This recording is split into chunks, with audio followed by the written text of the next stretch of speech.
এই যে শিমুল সাহেব এবং বেতনের পর্যায়ে আরেকজন অভিনেতা বোরহানুদ্দিন, শিমুল এবং বোরহানুদ্দিন, আপনারা যে কোকাকোলার পণ্য মার্কেটিং করলেন এবং সেখানে একটা কথা বলেছেন যে ফিলিস্তিনে নাকি কোকের কারখানা রয়েছে, আপনারা এই মিথ্যা কথা বললেন কিভাবে? আর ফিলিস্তিনে তো কোকের ফ্যাক্টরি আছে। এই বাচ্চু, কোক দে। কোকে একটা ঢোক দেন, তারপর একটা সার্চ দেন। সেজে গুজে লাল শাড়ি পরে মোদির শপথ অনুষ্ঠানে গিয়েছে, তাহাজ্জুদের নামাজ পড়ে রাতে যিনি ভোট করেন তিনি সাজুগুজু করে বসে আছেন, কারণ বাংলাদেশের মানুষকে তিনি বিশ্বাস করেন না, তিনি বিশ্বাস করেন মোদিকে। জেনারেল আজিজের মতো লোকদের সেনাপ্রধান বানিয়ে আজকে সেনাবাহিনী বিতর্কিত হয়েছে, এবং এটা দিয়ে উনি বুঝাইতে চাচ্ছেন এই যে কাউকে এরকম সর্বোচ্চ পদে, সেনাবাহিনীর সর্বোচ্চ পদ বা দায়িত্বশীল যে কোনো সংস্থার টপের স্ট্যাটাসটা দিতে হলে একটু চিন্তা ভাবনা করে দেওয়া উচিত বলে। কলকাতার সিআইডি সেখানকার একটি খালে তল্লাশি চালিয়ে কিছু হাড়গোড় উদ্ধার করেছে। এদিকে স্বামী হত্যার অনেক দিন পার হলেও এমপি আনারের স্ত্রী এখন পর্যন্ত নীরবতা বজায় রেখে চলছেন। কেন? দেশে আবারও জঙ্গি নাটক তৈরির চেষ্টা হচ্ছে, এবং সামনে পরিস্থিতি যেরকম আছে সরকারের জন্য, এই নাটক আরও বাড়বে এই আশঙ্কা করার যৌক্তিক কারণ আছে। বাংলাদেশে একসময় জঙ্গি নিয়ে অনেক ঘটনা ঘটেছিল, সেই সময়টা 2014 সালের নির্বাচনের আগে এবং তারপরে কিছুদিন। সেই সময়ে কিছু ঘটনা একেবারে সেটা কম, যেগুলোকে আমরা জঙ্গি প্রস্তুতি বলি, জঙ্গি সংগঠন বলি, একেবারে হয়তো ছিল না তা না, ছিল কিছু, কিন্তু নাটক হয়েছে ঢের বেশি, অনেক বেশি, এবং এই নাটকটা সরকারের পারপাস সার্ভ করে, তাই নাটকটা বারবার মঞ্চস্থ হয়। ভিডিওর শুরুতে অনেকগুলো ভিডিও ফুটেজের অংশ বিশেষ আপনারা দেখেছেন। মূলত আজকে খুবই গুরুত্বপূর্ণ একটি ভিডিও নিয়ে আপনাদের সম্মুখে হাজির হয়েছি। সবাইকে বলবো না টেনে সম্পূর্ণ ভিডিওটি আপনারা দেখতে থাকুন। 12 মিশালি কয়েকটি ভিডিও নিয়ে আপনাদের সম্মুখে হাজির হওয়া, রাজনৈতিক ইস্যু, এবং কি বর্তমানে যে বিজ্ঞাপন করেছে নাটক অভিনেতা জীবন এবং শিমুল কোকাকোলার পক্ষ নিয়ে, যেটা নিয়ে সোশ্যাল মিডিয়ায় তুমুল আকারে ভাইরাল, সে বিষয় এবং যাবতীয় বিষয় নিয়ে আজকের ভিডিওটি সাজানো হয়েছে, এবং গুরুত্বপূর্ণ বা মূল্যবান কিছু ভিডিও আপনাদের সাথে আজকে শেয়ার করতে যাচ্ছি। তো চলুন আর কথা না বাড়াই, এক এক করে ভিডিওগুলো দেখে নিয়ে আসি। তো সবাইকে বলবো না টেনে সম্পূর্ণ নিউজটি দেখবেন, শুনবেন, এবং আমাদের এই চ্যানেলটি যদি আপনারা নতুন হয়ে থাকেন অবশ্যই ফলো করে দিবেন, সাবস্ক্রাইব করে দিবেন, আর যারা করেছেন তাদের ধন্যবাদ। চলুন সবগুলো ভিডিও দেখে আসি। এই যে শিমুল সাহেব এবং বেতনের পর্যায়ে আরেকজন অভিনেতা বোরহানুদ্দিন, শিমুল এবং বোরহানুদ্দিন, আপনারা যে কোকাকোলার পণ্য মার্কেটিং করলেন এবং সেখানে একটা কথা বলেছেন যে ফিলিস্তিনে নাকি কোকের কারখানা রয়েছে, আপনারা এই মিথ্যা কথা বললেন কিভাবে? এই বেদবির জন্য আপনাদেরকে জবাব দিতে হবে। এবং আপনারা জানেন, সবাই আমরা জানি যে ফিলিস্তিনে কারা ভাঙচুর করে করে বিল্ডিং বানাচ্ছে, সেটা হলো ইসরায়েলের দখলদাররা। ফিলিস্তিনের বাড়ি ভাঙছে এবং নিজেরা দখল করে সেখানে স্থাপনা বানাচ্ছে। তাহলে এই কোকের ফ্যাক্টরি যদি বানায়ও, সেটা বানিয়েছে কে বলেন? ইসরায়েল বানিয়েছে। ইসরায়েল যদি ফিলিস্তিনি কোকের ফ্যাক্টরি বানায়, তাহলে সেই কোক আমাদের জন্য কিভাবে বৈধ হয়? আমি শুধু নাগরিকদেরকে বলবো, ওই কোক খাওয়ার সময় সবাই মনে রাখবেন যে ফিলিস্তিনি নাগরিকের রক্ত আপনি গিলছেন, এটা মনে রাখবেন। আর দোকানদার ভাইদেরকে বলবো, ও দোকানদার ভাই, আপনাদের কাছে কেউ যদি ফিলিস্তিনের এই যে রক্ত চোষা কোক বিক্রি করতে আসে, ওই সীমান্তে নাগরিক হত্যা করা ইন্ডিয়ার কোনো পণ্য কিনতে আসে, তাহলে বলবেন আমি ফিলিস্তিনি নাগরিকদেরকে হত্যাকারীদের কোনো পণ্য বেচি না, আমি ইন্ডিয়ার কোনো পণ্য বেচি না। আর যে সকল নাগরিক ইন্ডিয়ার পণ্য রাখবে, ফিলিস্তিনি পণ্য, ফিলিস্তিনি নিবন্ধনকারী ইসরায়েলের পণ্য রাখবে, তাদের ক্ষেত্রে আমাদের কথা, প্রিয় নাগরিকরা, যেই দালাল দোকানদারকে দেখবেন অতিরিক্ত ইন্ডিয়ার পণ্য বেচে, ওই দালালের কোনো পণ্য আপনারা কিনবেন না, ওই দোকানের আশেপাশে যাবেন না। যেই হোটেল অ্যাকুয়াফিনা এবং কিনলে বাড়ি বিক্রি করবে, কোক, পেপসি, 7 আপ বিক্রি করবে, বলবেন তোর হোটেলে আমি খাইলাম না। সবাই বলবেন আমরা এটা খাইলাম না। শুধু তাই নয় প্রিয় ভাইয়েরা, এই যে দেখেন আমাদের ক্যাম্পেইন চলছে, দেশীয় পণ্য পরিচিতি, ভারতীয় পণ্য বর্জন দেশ, যারা বিভিন্ন জায়গা থেকে দেখবেন, এটা ঈদের আগ পর্যন্ত চলবে, ঈদের পরেও চলবে। আপনারা এখানে আসবেন, এই ফটো ফ্রেম দেখছেন, এখানে এসে একটা ছবি তুলে ফেসবুকে পোস্ট করবেন। আমাদের আন্দোলন কাজে দিচ্ছে না, আরে কাজে যদি না দেয়, 10 মিলিয়নের ইন্ডিয়ার মার্কেট কি হবে 5.99 নেমে আসলো। আমার কথা কাজে যদি না দেয়, আমরা এই মুহূর্তে নেতৃবৃন্দ সবাই বসেছে, যারা নাগরিকবৃন্দ যারা আমাদের সঙ্গে অংশ নিতে চান, সবাই প্রোটেশনে দাঁড়াবেন, এটাকে স্মৃতি হয়ে থাকবে। আমরা এই ক্যাম্পেইন শুরু করছি, গণমাধ্যমে ছবি যাবে, আপনারা সবাই প্রচার করবেন। আমাদেরকে জিততেই হবে, জিততেই হবে, জিতা ছাড়া বিকল্প কোনো উপায় নাই। সেজে গুজে লাল শাড়ি পরে মোদির শপথ অনুষ্ঠানে গিয়েছে, তাহাজ্জুদের নামাজ পড়ে রাতে যিনি ভোট করেন তিনি সাজুগুজু করে বসে আছেন, কারণ বাংলাদেশের মানুষকে তিনি বিশ্বাস করেন না, তিনি বিশ্বাস করেন মোদিকে। যার কারণে সেজে গুজে লাল শাড়ি পরে মোদির শপথ অনুষ্ঠানে গিয়েছে, যেটা বাংলাদেশের জন্য লজ্জা, মুক্তিযোদ্ধাদের জন্য লজ্জা। এই বেনজির এবং আজিজ কুলাঙ্গারদের দিয়ে বাংলাদেশের জামাত এবং বিএনপির নেতা কর্মীদেরকে গুম করা হয়েছিল, আকাশে এবং জমিনে ফয়সালা হয়েছে। এই আজিজ এবং বেনজির কুলাঙ্গারদেরকে বিচার কেউ ঠেকাতে পারবে না। আজকে শেখ হাসিনা ফতোয়া দেন, উবাইদুল কাদের ফতোয়া দেন, সেই ফতোয়া আমাদেরকে মানতে হয়। এটাই হলো দুঃখ। আর মুক্তিযোদ্ধারা অপমানিত লাঞ্ছিত হয়ে রাস্তায় ভিক্ষুকের থালা নিয়ে তাদের ঘুরে বেড়াতে হয়। এটাই হলো বাংলাদেশ। এই বাংলাদেশের জন্য এই মুক্তিযোদ্ধারা মুক্তিযুদ্ধ করেনি, তারা মুক্তিযুদ্ধ করেছিল। এদেশের মানুষ মাথা উঁচু করে কথা বলবে, ভারতের আগ্রাসনের বিরুদ্ধে কথা বলবে, ভারতকে না বলবে, এর জন্যই তারা মুক্তিযুদ্ধ করেছিল। কিন্তু আমরা গতকালকে দেখলাম এদেশের মানুষের সাথে প্রতারণা করে, দিনের ভোট রাতে করে, তাহাজ্জুদের নামাজ পড়ে রাতে যিনি ভোট করেন তিনি সাজুগুজু করে বসে আছেন।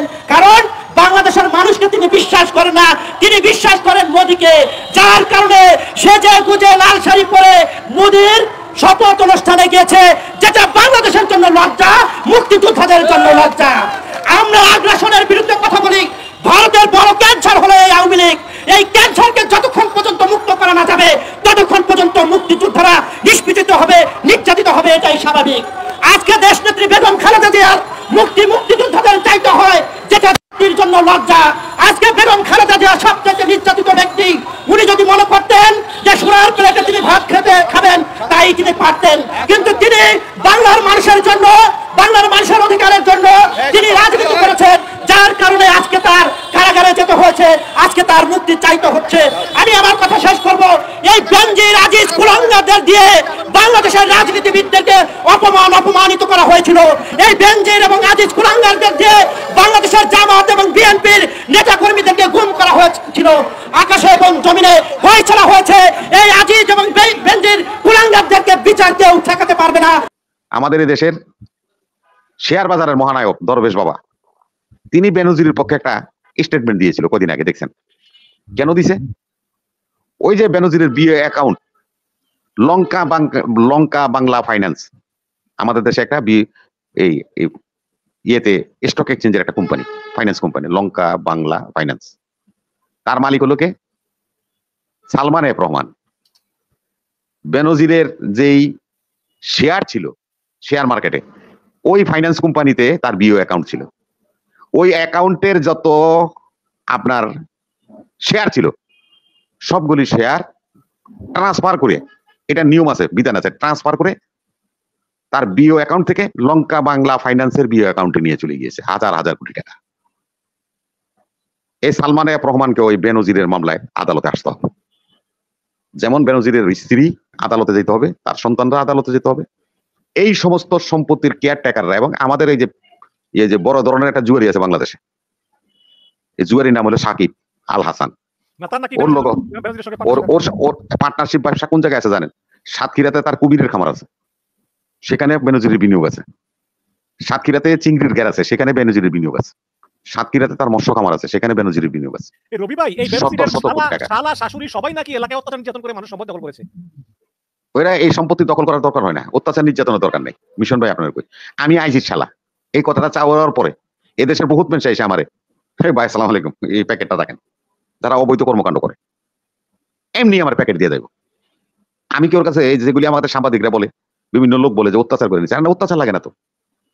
আমি বেনজিরের শালা, এই কথা শোনার পরে যে হিরোইন বেছে, ওই শালা তো আমার মান্থলি দিতেই। যে শালা ফুটপাতের থেকে চান্দা উঠায়, ও তো আমার টাকা দিতেই। এটার জন্য আমি কি ওর চোখ রাঙানোর দরকার হবে না তো। এটা অটোমেটিক্যালি পাওয়া যায়, এটা একটা বেনিফিট আছে ভাই। আপনি আজকে যে কথা বলছেন, তাহলে বেনজিরের সম্পত্তিতে আপনি কেয়ারটেকার নিযুক্ত করলেন। কেয়ারটেকার মানে হলো অ্যাডমিনিস্ট্রেটর। তাহলে প্রমাণিত যে বেনজির অবৈধভাবে সম্পত্তি অর্জন করছে, আয় বহির্ভূত সম্পত্তি তার আছে।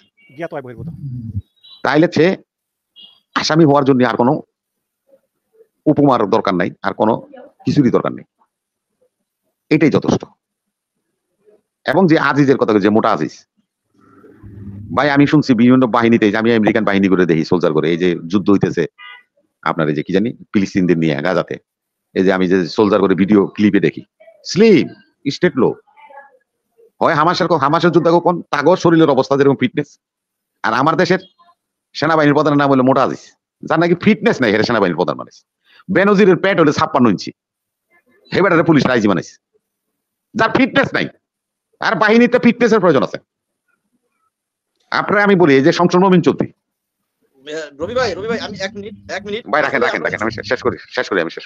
এই শমসুর মমিন চৌধুরী যুদ্ধে আহত হয়েছিল, তার একটা পায়ে গুলি লাগছিল, সে কিন্তু আর মেজর থেকে কিন্তু উপরে যেতে পারে নাই, তাকে সেনাবাহিনী থেকে ফেরত চলে আসতে হয়েছিল। সেনাবাহিনী এবং বাহিনীগুলিতে আই টেস্ট হয়, বছর বছর আই টেস্ট হয়। যদি চোখে সে কম দেখে তাইলে তাকে অবসরে পাঠায় দেয়। 56 ইঞ্চির প্যাট লইয়া হেবেটা পুলিশের প্রধান হয়, 62 ইঞ্চি প্যাট লইয়া আমার দেশে সেনাবাহিনীর প্রধান হয়। র্যাবের প্রধান এগুলো লজ্জাজনক। র্যাবের প্রধান হয়, লজ্জাজনক। শুধু তাদের এই অবৈধ সরকার তার ক্ষমতা টিকে রাখার জন্য এই সমস্ত আনফিট ফিজিক্যালি লোকগুলিগুলো বিভিন্ন বাহিনীতে নিয়োগ দিয়ে বসায় রাখছিল, যার কারণে এই সমস্ত অনৈতিক কর্মকাণ্ড তারা করতে সুযোগ পাইছে। এখন আমাদের দেশের নীতিগতভাবে আমি বলি, কিছুক্ষণ আগে আপনি বলছেন সাইবার পুলিশ বাহিনী বানানো হবে। আমি একটু আগেই বলছি রক্ষী বাহিনী বানিয়ে যেমন শেখ মুজিবুর রহমান বেঁচে থাকতে পারেনি, সাইবার পুলিশ বানাইয়া শেখ হাসিনা আর তার আওয়ামী লীগ সরকার বেঁচে থাকতে পারবে না। আমার মতো লোকরে হয়তো কারাগারে নিয়ে যাবে, হয়তো আমার মৃত্যু কারাগারে হবে, কিন্তু একটা প্রজন্ম প্রতিবাদ করতেই থাকবে। আমাকে নিশ্চিহ্ন করে আপনি ক্ষমতার মসনদে বসে থাকবেন, সেটা কোনোদিনই কল্পনা করবেন না। সাইবার পুলিশ কেন, আর অন্য কিছু কইরাও শেষ রক্ষা করতে পারবেন না। আজকে আপনাদেরকে বলে দিই, এই দেশের নাগরিক হিসাবে, সিটিজেন হিসাবে আমি বলছি,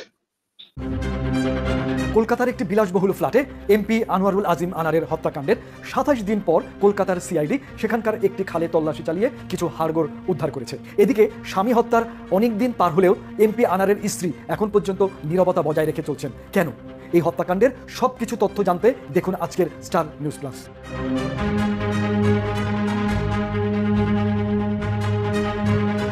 কলকাতা সিআইডির পক্ষ থেকে যেটি বলা হয়েছে, আনার হত্যাকাণ্ডের ঘটনায় নেপালে গ্রেপ্তার হওয়া সিয়াম হোসেনের দেওয়া তথ্যের ভিত্তিতে রোববার দক্ষিণ 24 পরগনার ভাঙড়ের একটি খালে তল্লাশি চালিয়েছে কলকাতার অপরাধ তদন্ত বিভাগ সিআইডি বলছে তল্লাশি চালিয়ে তারা বেশ কিছু হাড়গোড় উদ্ধার করেছে এবং তারা বলছে যে পরীক্ষার পর এই হাড়গুলোর বিষয়ে নিশ্চিত হওয়া যাবে যে এগুলো মানুষের হাড় নাকি অন্য কিছু। তবে পুলিশ বলছে যে হাড়গোড়গুলো উদ্ধার করা হয়েছে তার মধ্যে লম্বা কিছু হাড়ের অংশ রয়েছে এবং যার সাথে মানুষের দেহের সাদৃশ্য রয়েছে। ঘটনাস্থলে থাকা central forensic science laboratory CFSL সেই বিশেষজ্ঞরা বলছেন প্রাথমিকভাবে তাদের কাছে মনে হচ্ছে হাড়গুলো মানব শরীরের হতে পারে। সংসদ সদস্য আনোয়ারুল আজিম আনারের হত্যার ঘটনায় নেপালে গ্রেপ্তার হওয়া সিয়াম হোসেন কলকাতার সিআইডি পুলিশের অধীনে 14 দিনের রিমান্ডে আছেন। গতকাল শনিবার দুপুরে তাকে বারাসাতের চিফ জুডিশিয়াল ম্যাজিস্ট্রেট আদালতে হাজির করে 14 দিনের হেফাজত চাইলে আদালত তা মঞ্জুর করেন। এই হত্যা মামলায় এখন পর্যন্ত 2 দেশ মিলিয়ে মোট 5 জন আসামি গ্রেপ্তার হয়েছেন। এর মধ্যে 3 জন বাংলাদেশে এবং 2 জন ভারতে। যে 3 জন বাংলাদেশে গ্রেপ্তার হয়েছেন তাদের মধ্যে রয়েছেন সৈয়দ আমানুল্লাহ ওরফে শিমুল ভুয়া ওরফে শিহাব ওরফে ফজল মোহাম্মদ ভুয়া, তানভীর ভুয়া ও সিলাস্তি রহমান। ভারতে যে 2 জন আছেন তাদের মধ্যে রয়েছেন জিহাদ হাওলাদার এবং সিয়াম হোসেন। 2 দেশের পুলিশ এর আগে বলেছিল কলকাতার ফ্ল্যাটে খুন করার পর আনোয়ারুল আজিমের লাশ টুকরা টুকরা করা হয়। এরপর দেহের খণ্ডিত অংশগুলো গুম করার ক্ষেত্রে গুরুত্বপূর্ণ ভূমিকা রাখেন জিহাদ এবং সিয়াম। গ্রেপ্তার হওয়া জিহাদের দেওয়া তথ্যে কলকাতার পুলিশ দফায় দফায় সেখানকার খালগুলোতে তল্লাশি চালিয়ে এমপির দেহ বা দেহের কোনো খণ্ডিত অংশ উদ্ধার করতে পারেনি। কলকাতার যে ফ্ল্যাটে আনোয়ারুল আজিম খুন হয়েছেন বলা হচ্ছে সেখানকার সেপটিক ট্যাঙ্ক থেকে কিছু মাংসের টুকরা উদ্ধার করা হয়েছিল, কিন্তু সেটি আনোয়ারুল আজিমের কিনা তা এখনো নিশ্চিত হওয়া যায়নি। এর জন্য প্রয়োজন ডিএনএ পরীক্ষা। ডিএনএ নমুনা দিতে আনোয়ারুল আজিমের মেয়ে মুমতারিন ফেরদৌস ডোরিন ভারতের ভিসা করিয়ে রেখেছেন। আমাদের দিল্লি করেসপন্ডেন্ট জানিয়েছেন যে ডোরিন আগামী সপ্তাহে ডিএনএ নমুনা দিতে কলকাতা যেতে পারেন। ঝিনাইদহ 4 আসনের সংসদ সদস্য আজিম গত 12ই মে দর্শনা সীমান্ত হয়ে কলকাতায় যান। পরদিন 13ই মে কলকাতার নিউ টাউনের সঞ্জীভা গার্ডেন্সের একটি ফ্ল্যাটে তিনি খুন হন। 22 মে তার খুন হওয়ার বিষয়টি নিশ্চিত করেন 2 দেশের পুলিশ। দেশে আবারও জঙ্গি নাটক তৈরির চেষ্টা হচ্ছে এবং সামনে পরিস্থিতি যেরকম আছে সরকারের জন্য এই নাটক আরও বাড়বে এই আশঙ্কা করার যৌক্তিক কারণ আছে। বাংলাদেশে একসময় জঙ্গি নিয়ে অনেক ঘটনা ঘটেছিল। সেই সময়টা 2014 সালের নির্বাচনের আগে এবং তারপরে কিছুদিন। সেই সময়ে কিছু ঘটনা একেবারেই সেটা কম, যেগুলোকে আমরা জঙ্গি প্রস্তুতি বলি, জঙ্গি সংগঠন বলি, একেবারে হয়তো ছিল না তা না, ছিল কিছু, কিন্তু নাটক হয়েছে ঢের বেশি, অনেক বেশি। এবং এই নাটকটা সরকারের পারপাস সার্ভ করে, তাই এই নাটকটা বারবার মঞ্চস্থ হয়। কেন বলছি এই কথাটা সেটা পরে আসছে, কিন্তু সাম্প্রতিক জঙ্গি বিষয়ক যে ঘটনাটা ঘটলো, মানে নানা রকম ইস্যু নিয়ে আমরা ব্যস্ত ছিলাম বলে গতকালকের এই ইস্যুটা আমরা অনেকে হয়তো খেয়াল করিনি। সেটা হচ্ছে আবারও খুব টিপিক্যাল যা যা হয় আর কি, একটা জঙ্গি আস্তানা ঘিরে রাখে পুলিশ, প্রথমে এরকম একটা নিউজ আমাদের সামনে আসলো, তারপর সে আস্তে অভিযান চালানো হয় এবং শেষে কিছু জিনিসপত্র উদ্ধার করা হয়, যেটা সাংবাদিকদেরকে দেখিয়ে বলা হয়, দেখো আমরা এটা উদ্ধার করেছি। কি হয়েছে, কি উদ্ধার করা হয়েছে সেটা একটু পড়ি, তারপর কেন আমি ধারণা করছি এই ঘটনা সামনে আরও বাড়বে, এই নাটক সামনে আরও বাড়বে। রিপোর্টে বলা হয়েছে যে এটা নেত্রকোনায় হয়েছে। নেত্রকোনায় জঙ্গি আস্তানা প্রশিক্ষণ কেন্দ্রের সন্দেহে ঘিরে রাখা বাড়িতে ঢাকা থেকে আসা অ্যান্টি টেরোরিজম ও বম ডিসপোজাল ইউনিটের অভিযান শেষ হয়েছে। সমাপ্তি ঘোষণা করা হয়েছে রোববার, গতকালের কথা বলছে। অভিযানে নেত্রকোনা সদর উপজেলার কাইলাটি ইউনিয়নের ভাষাপাড়ার প্রফেসর আব্দুল মান্নান নামের এক ব্যক্তির বাড়িতে AK-47 রাইফেল ও জঙ্গি প্রশিক্ষণের অসংখ্য সামগ্রী পাওয়া গেছে। এখানে পড়তে গিয়ে পরে দেখলাম এই AK-47 আসলে জেনুইন না, ডামি। কি পাওয়া গেছে? একটি ভারতীয় পিস্তল, 17 রাউন্ড গুলি, একটি ডামি AK-47 ও জিহাদি বই। এছাড়া দুটি ইলেকট্রিক বম নিষ্ক্রিয় দলের আইনশৃঙ্খলা বাহিনী এখানে এসেছিল। তাদের উদ্ধারকৃত আলামতের মধ্যে জঙ্গি কার্যক্রমে ব্যবহারের জন্য গুরুত্বপূর্ণ সরঞ্জামাদি, ল্যাপটপ, খেলনা বন্দুক, হ্যান্ডকাফ, ওয়াকিটকি, রামদা, প্লাস্টিকের খেলনা রাইফেল, বিভিন্ন ধরনের পোশাক, দূরবীন, জিহাদি বইসহ 80 ধরনের সরঞ্জাম রয়েছে। এই সব তথ্য জানানো হয়েছে। মানে ডামি পিস্তল, ডামি AK-47 এসব দিয়ে কি জঙ্গি আক্রমণ করা যাবে জানি না। ল্যাপটপ, এবং আমরা জানি বহু সময় ধর্মীয় বইকে জঙ্গি বই হিসেবে দেখানোর চেষ্টা পুলিশের দিক থেকে হয়েছে, সরিয়ে রাখি, কিন্তু একটা পিস্তল, গুলি পাওয়া গেছে তাদের ভাষ্য মতে। আচ্ছা, কেন মনে করছি যে এই ঘটনাগুলো অচিরে আরও বাড়তে থাকবে? আমরা সেই 2013-14 সালের কথা যদি বলি, সেই সময়কার পৃথিবীর যে ধরন ছিল, টাইপ ছিল, সে সময় জঙ্গি ব্যাপারটা খুব খেত, সারা পৃথিবী খেত। সেটা কীরকম, যে এখানে ইসলামিক মৌলবাদ বা জঙ্গিবাদ মাথাচাড়া দিচ্ছে, এটা উত্থান ঠেকানোর জন্য বিশেষ করে পশ্চিমারা এবং আরও বিশেষ করে আমেরিকা এই ব্যাপারে যথেষ্ট ছাড় যে কোনো সরকারকে দিত। যখন জঙ্গি উত্থান হচ্ছে তুমি ওটাকে ঠেকাও। ফলে সরকারের কৌশল ছিল জঙ্গি উত্থান হচ্ছে আমরা ওটা ঠেকাচ্ছি। তখন এই আলাপটা সামনে আনার চেষ্টা করা হয়েছে, জঙ্গি ঠেকানোর জন্য আমি কি করছি না করছি এগুলো একটু ইগনোর করো। আমার ভোট হয় নাই 14 সালে, আমি কোনো ভোট ছাড়া 153 মানুষ, মানে সরকার গঠনের মতো সংখ্যাগরিষ্ঠ আসনের তথাকথিত নির্বাচন হয়ে গিয়েছিল। এসব দিকে তাকানোর দরকার নেই। আমাদের মনে থাকার কথা 13-14 সালে ভারত মেইন রোল প্লে করলো। আমেরিকা আসলে তখন ভারতের মাধ্যমে সবকিছু করতে চাইলেও আমেরিকা ওই তথাকথিত নির্বাচনটা ওভাবে হোক চায়নি। আমেরিকার অ্যাম্বাসেডার রিপিটেডলি কথা বলেছেন এবং উনি বিশেষ করে দিল্লিকে কনভিন্স করার জন্য দিল্লিতে বারবার যাচ্ছিলেন। ওই সময়কার পৃথিবীতে এটা খুব খাচ্ছিল এবং সেটা এফেক্টিভ হয়েছিল। বলা যায় যে বাংলাদেশ সরকার তো জঙ্গি দমন করছে। এখন ঘটনাটা কি আছে? এখন পৃথিবীতে ইসলামী মৌলবাদ বা ইসলামী জঙ্গিবাদ খুব বড় ইস্যু হিসাবে আছে তা না, কিন্তু এখানে একটা কিন্তু আছে। ভারতে যে সরকারটা ক্ষমতায় আছে, বিজেপি সরকার, যে সরকারটা তার রাজনীতি করে মুসলিম বিদ্বেষ দিয়ে, হেট স্পিচ দিয়ে, শুধু হেট স্পিচ না, হেইটের প্রচুর কর্মকাণ্ড, গরুর মাংস পাওয়ার জন্য, সাথে পাওয়ার জন্য পিটিয়ে মুসলিম মেরে ফেলার মতো। এবং জনাব নরেন্দ্র মোদী একটা রাষ্ট্রের প্রধানমন্ত্রী হয়ে যেভাবে হেট স্পিচ দিয়েছেন এই গত নির্বাচনে, সেখানে আমাদের বুঝতে আর বাকি থাকে না, সবার সামনে এটা খুবই এক্সপোজড হয়ে গেছে। সো বাংলাদেশে মুসলিম মৌলবাদ বা ইসলামী মৌলবাদ মাথাচাড়া দিচ্ছে, জঙ্গিবাদ মাথাচাড়া দিচ্ছে, এটা ভারতের হাতে একটা গুরুত্বপূর্ণ ন্যারেটিভ তুলে দেয়, যে ন্যারেটিভটা সে অন্যান্য জায়গায় সেল করতে পারে। এটা খুব সহজ। এবং এই ন্যারেটিভটা যদি তুলে দেওয়া যায় তাহলে দেশের মধ্যেও এক ধরনের হিসেব নিকেশ পাল্টাতে পারে। আসবো সেই জায়গায়ও। যে কথাটা বলছিলাম যে ভবিষ্যতে একটা যে সময় আসছে, আমি ধারণা করছি সময়টা বেশি হলে 1 বছর, কমও হতে পারে। সেটা হচ্ছে সরকারের যে চরম অর্থনৈতিক সংকটের মধ্যে আমরা সরকারকে ঢুকতে দেখছি, যার নানা রকম ম্যানিফেস্টেশন আমরা দেখি। আমরা খেয়াল করি ঢাকা শহরের রাস্তায় চলার সময় সিএনজি পাম্পে এখন গাড়ির লাইন কত লম্বা হচ্ছে প্রতিদিন, ঘন্টার পর ঘন্টা সেখানে বসে থাকতে হয়, গভীর রাতেও। গতকাল রাতে একটা চ্যানেলে টকশো করে ফেরার সময় গভীর রাতে যাচ্ছি, তো ওই চ্যানেলের গাড়ি যিনি চালাচ্ছিলেন তিনি বলছিলেন ওনাকে এরপর লাইন দিতে হবে এবং অনেক লাইনে বসে থাকতে হবে। আমি বললাম এই রাত 1টা বাজে, এখনও একই অবস্থা? বলে হ্যাঁ, এখনও একই অবস্থা। সুতরাং এই সংকট, আরও কত সংকট আছে জানি, জাস্ট একটা নতুন ম্যানিফেস্টেশন আমাদের হয়তো চোখে পড়ছে। এই পরিমাণ লাইন তো আগে ছিল না। সো এই সমস্যাটা আস্তে আস্তে কোন দিকে যাবে আমরা বুঝতে পারছি। সুতরাং দেশ যখন দেউলিয়াত্বের দিকে এগিয়ে যেতে থাকবে, তখন আপনি আসলে দেশের পরিস্থিতিটা খুব শান্ত স্বাভাবিক রাখতে চাইবেন না, চাইবেন এখানে এবার নানান ঘটনা ঘটুক। এর মধ্যে এই জঙ্গি নাটক খুব চমৎকার হতে পারে। যখন একটার পর একটা জঙ্গি নাটক হবে, তখন খুব চমৎকারভাবে পশ্চিমারা যদি আবার এখানে অ্যাক্টিভ হতে শুরু করে, তখন সরকার তো বটেই তাদের প্রভু, ভারত তাদের প্রভু, এই সরকার তাদের কৃতদাস, বহুদিন থেকে বলি। সো ভারত প্রভু তখন অন্য দেশগুলোকে কনভিন্স করার চেষ্টা করবে, দেখো শেখ হাসিনা থাকার সময় যে এই রকম জঙ্গি আক্রমণ হচ্ছে, তাহলে আর কেউ যদি ক্ষমতায় আসে বাংলাদেশের পরিস্থিতি কি ভয়ঙ্কর হয়ে যাবে, এখানকার স্টেবিলিটি নষ্ট হবে, এখানকার স্ট্যাটাস কো শেষ হয়ে যাবে এবং আমি খুব সাফার করবো, ভারত বলবে। কারণ তার তো আসলে রাজনীতিই হচ্ছে অ্যান্টি মুসলিম, আর এখানে মুসলিম জঙ্গিবাদ মাথাচাড়া দিচ্ছে। দেশের মধ্যে একটা সুবিধা আছে, আমি বলেছি যে আপনি দেশে বহু মানুষকে আপনি যদি এই জুজুর ভয় দেখান যে আমি আছি, অথবা এই দেশে জঙ্গি উত্থান হবে, এই দেশে ইসলামী জঙ্গিরা কোট আনকোট তারা সব দখল করে নেবে, তারা তাদের শাসন কায়েম করবে, দেখা যাবে এই দেশের বহু মানুষ ওই রকম জঙ্গিবাদ, ওই রকম ইসলামী ফান্ডামেন্টালিস্ট সরকার সব দখল করে নেবে শেখ হাসিনাকে বা আওয়ামী লীগকে পতন ঘটিয়ে। সেই ডিলটা তারা মানতে চাইবে না। তার চাইতে তারা মনে করবে ঠিক আছে, এরা চুরি করুক, বাটপারি করুক, এরা যেভাবে ক্ষমতায় থাকুক, ওর চাইতে এটাই থাকুক। সো দুই দিকেই লাভ হওয়ার সম্ভাবনা আছে। জেনারেল আজিজ এবং বেনজির কিংবা আনার হত্যা, এই বিষয়গুলি নিয়ে কথা বলে নাই যারা নিয়মিত ইউটিউব করেন কিংবা টকশো করেন, কথা বলেন নাই এমন কেউ নেই। মোটামুটি আমি দেখেছি সবাই বিষয়গুলো টাচ করেছে, আমিও কিছু কথা অনেক জায়গায় বলেছি। তো অনেকের কথা যাই হোক না কেন, আমার জেনারেল ইব্রাহিম সাহেবের কিছু কথা আমার দৃষ্টি আকর্ষণ করেছে। উনি কয়েকদিন আগে, ঠিক কতদিন তা বলতে পারবো না, উনি টু দি পয়েন্ট চ্যানেলে একটা প্রোগ্রাম হয়, সেই প্রোগ্রামেও উনি টকশোতে অ্যাটেন্ড করছিলেন, উনি বক্তব্য দিচ্ছিলেন। ঠিক তখন জেনারেল আজিজ প্রসঙ্গ আসতেই উনি বিভিন্ন কথা বললেন, বলে টলে একটা পর্যায়ে বললেন যে জেনারেল আজিজের মতো লোকদের সেনাপ্রধান বানিয়ে আজকে সেনাবাহিনী বিতর্কিত হয়েছে।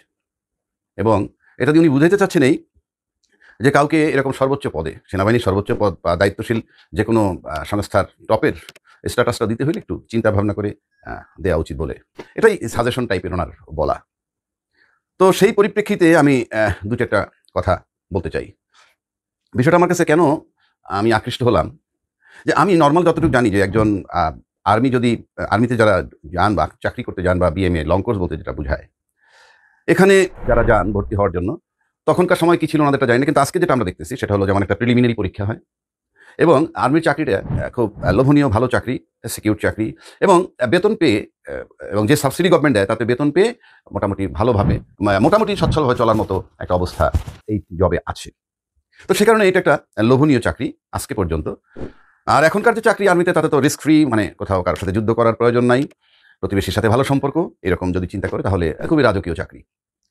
তো সেক্ষেত্রে প্রাথমিকভাবে একটা পরীক্ষা যেটা বলে প্রিলিমিনারি পরীক্ষা। তো প্রিলিমিনারি টেস্টের পর একটা সময় দিয়ে হয়তো দিন 15 গ্যাপে আর একটা লিখিত পরীক্ষা হয়। লিখিত হওয়ার পর বোধহয় আইএসএসবি নামে যে একটা পরীক্ষা আছে, সেখানে 3 দিন বা 4 দিনের জন্য যেতে হয়। এই সব পরীক্ষাগুলোর মধ্যেই সবচেয়ে বেশি যেটা ব্যাপকভাবে টেস্ট করা সেটা হলো সাইকোলজিক্যাল টেস্ট। এবং এটার মানে হচ্ছে এই সাইকোলজির মাধ্যমে সত্য বলে কিনা, কিংবা কিছু বানিয়ে বলে কিনা, কিংবা তার মেন্টালিটি কেমন, এই সব কিছু চিন্তা, তার সৎ চিন্তা, অসৎ চিন্তা, সৎ মানুষ, অনেকগুলো বিষয় বেরিয়ে আসে। তারপরে আপ্রাণ চেষ্টা করে যত ভালো মানুষটাকে নেওয়া যায় সেভাবেই আর্মি গড়ে তোলা। তার ভিতরে কিছু ভুল ত্রুটি হতেই পারে, সেটা ভিন্ন কথা। তো সেক্ষেত্রে তার মানে আমি মনে করি যে ছেলেটা বা যে মেয়েটা, এখন তো মেয়েরাও আর্মিতে যায়, মেয়েদের বেলায় আমি প্রসঙ্গ আজকে নাই আনি, ছেলেদেরটা আনি, যারা সেকেন্ড লেফটেন্যান্ট হিসেবে যান, তাদের প্রত্যেকেরই স্বপ্ন থাকতে পারে যে তারা মানে ফ্রম বটম টু টপ যাবে, দ্যাট ইজ আর্মি চিফ হবে, এরকম স্বপ্ন থাকতেই পারে। সবাই তো আর হবে না। এবং এই বাংলাদেশ সরকার, বাংলাদেশ হওয়ার পর বহু জেনারেল আর্মি চিফ হয়েছেন। এবং সম্প্রতি যে আজিজের বিষয়টা যদি আমরা নিয়ে আসি, সেখানে তিনি 2021 জুন সম্ভবত অবসর নিয়েছেন আর্মি প্রধান পদ থেকে।